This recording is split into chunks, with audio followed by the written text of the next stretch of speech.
राज्यातील साखर कारखान्यातून 5,000 कोटींचा घोटाळा होत असल्याचा खळबळजनक आरोप स्वाभिमानी शेतकरी संघटनेचे अध्यक्ष राजू शेट्टी यांनी एबीपी माझाला दिलेल्या एक्सक्लुझिव्ह मुलाखतीत केलाय।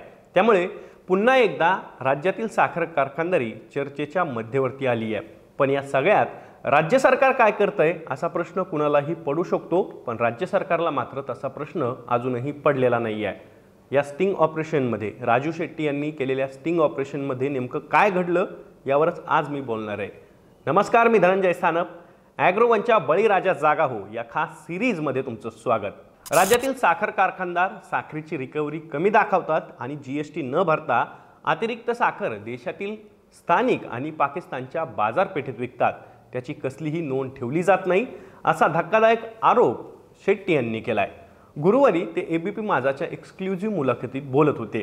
त्यामुळे राज्यातील साखर कारखाने शेतकऱ्यांची लूट कशी करतात याची चर्चा आता पुन्हा जोर धरू लागली आहे। तसंच इतकं सगळं घडूनही राज्य सरकार काहीच भूमिका का घेत नाही असा प्रश्नही ऊस उत्पादक शेतकऱ्यांनी उपस्थित केलाय।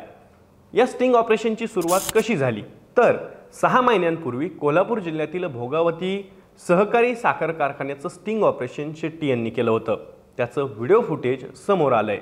शेट्टी यांनी या स्टिंग ऑपरेशनची माहिती दिली आहे। ते म्हणाले, कोल्हापूर जिल्ह्यातील भोगावती कारखान्यातून बाहेर पडलेल्या साखरेच्या ट्रकची कसलीही नोंद गेटवर केली जात नव्हती। ते स्वाभिमानी शेतकरी संघटनेच्या एका पदाधिकाऱ्यांनी हेरलं। त्यांनी काय केलं तर त्यांनी कारखान्याच्या वॉचमनकडे जाऊन त्याची चौकशी केली। त्या वॉचमनला त्या पदाधिकाऱ्यांनी विचारलं, आत्ता एक अमुक नंबरचा ट्रक बाहेर पडलेला आहे, त्याची नोंद तुम्ही केली आहे का? त्यावर वॉचमन म्हणाला, कुठलाच ट्रक बाहेर पडलेला नाही आहे। म्हणून मग त्या पदाधिकाऱ्याच्या डोक्यात थोडा संशय बळावला। त्याने टेबलवरची नोंद वही पाहिली आणि ती चाळली सुद्धा। त्यात त्या ट्रकची कारखान्यात झालेल्या एंट्रीची नोंद होती, पण बाहेर पडलेलीची नोंद नव्हती। मग त्या पदाधिकाऱ्यानं आणखी काही कार्यकर्त्यांना बोलवून जमा केलं आणि त्या ट्रकचा पाठलाग करत त्या ट्रक चालकाला पकडलं। त्या ट्रकमध्ये 10 टन साखर होती। ट्रक पकडला होता, पण ड्रायव्हर उडवाउडवीची उत्तर देत होता। नाव गाव सगळं खोटं सांगत होता।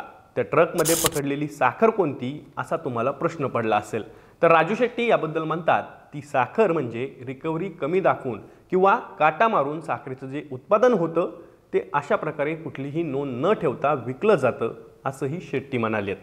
शेट्टी यांनी ही सगळी कथा सांगितली। त्यानंतर याची तक्रारही ते करायला गेले।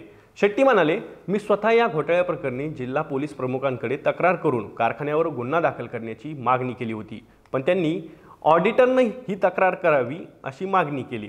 त्यानंतर जिल्हा पोलीस प्रमुखांना आमची तक्रार नाकारली। त्यावेळी मी तत्कालीन साखर आयुक्त शेखर गायकवाड यांना फोन करून तक्रार केली। ते म्हणाले, साखर कारखान्यांनी शेतकऱ्यांना FRP दिलाय की नाही हे तपासण्याचं काम साखर आयुक्तालयाचं आहे, पण साखर कारखाना चोरून साखर विकतो की नाही हे बघायचं आमचं काम नाही आहे। शेट्टी यांनी यानंतर असं सांगितलं की आम्ही चोर पकडला होता, चोर आम्हाला माहीत होता, पण तरीही आम्ही काहीच करू शकलो नाहीत, त्यामुळे पकडलेला ट्रक सोडून द्यावा लागला।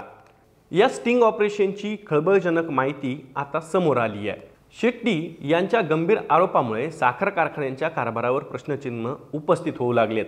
दरम्यान शेट्टी यांच्या आरोपांबद्दल खासदार शरद पवार यांनी गंभीर मुद्दा असल्याचं मत व्यक्त केलंय।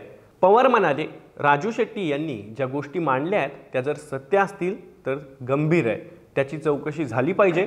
अशा चुकीच्या गोष्टी सहकारात होऊ नये हा आमचा दृष्टिकोन आहे। एकूणच हाच शेतकऱ्यांचा सुद्धा दृष्टिकोन आहे। सहकारचं मॉडेल शेतकऱ्यांच्या भल्यासाठी की कारखानदारांच्या भल्यासाठी हा प्रश्न पुन्हा एकदा ऐरणीवर या निमित्तानं आलाय। यावरती तुम्हीही विचार करत असाल की हे सगळं का घडतंय, राज्य सरकार भूमिका का घेत नाही, राज्य सरकार या प्रकरणाची चौकशी करणार का, हे सगळे प्रश्न अजूनही तसेच आहेत। या विश्लेषणासोबत या माहितीसोबत मी बळीराजा जागा हो या सिरीजमध्ये तुर्तास इथेच थांबतोय।